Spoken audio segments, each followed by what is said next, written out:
So let us discuss about the for loop in this video. First, let us see the syntax of for loop. So we generally use the for loop in the C, C++, Java, all these codings, that is in all these languages. Just like that, for the VHDL also there is a for loop, and the syntax is like this. There is an optional label. For process also, process statement, along with process statement also we'll put an optional label. Then there is a keyword for, then there is a parameter we define, then in, then we define the range and loop. So this is actually a loop, right? So you have to put the word keyword loop. Then we write the statements. There are the sequential statements inside this, and then we put a end loop optional label. So if you are not using the label here also you don't need to give the label. So the label is actually an optional thing. You don't need to put it. Okay. So the important things are the parameter and the range. And we write the sequential statements inside the for loop.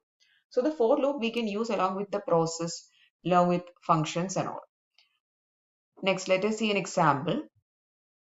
Here we are using a for loop with a range of an integer number. Let us see that. So inside the process, we are writing the for loop. Just now I have told you that we can use the for loop inside the process, function, procedures and all. So first we write the process A, begin. First we take a variable z. We assign the value 0000. Since it is a string, we give double quotes. Then for I in 0 to 3 loop. So the range is 0 to 3. It is an integer value. Okay. Now inside the for loop, we write some statements. Actually, we are using an if statement inside the for loop. See here, if a equal to I, then instead of I equal to 1, end if. Okay. Then end if, then end loop, then end process. So first we put the end statement for the if, then we end the for, then we end the process. Okay. So likewise, we write the for loop. So this is how you put the range of the parameter as integer. See here, there are two red colors. One is for the parameter. While describing the syntax, I have told you that there is a parameter. And that is the I here. And then there is a range. See here, there is a range. And that we have defined as 0 to 3. In this way, we can write a for loop. Next, we can also use a high and a low, like a boolean also. We can assign for loop. That is, we can actually define a range between tick high and tick low. Okay.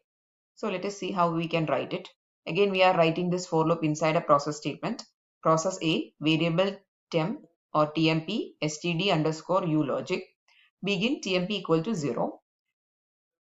Then for I in a tick low to a tick high.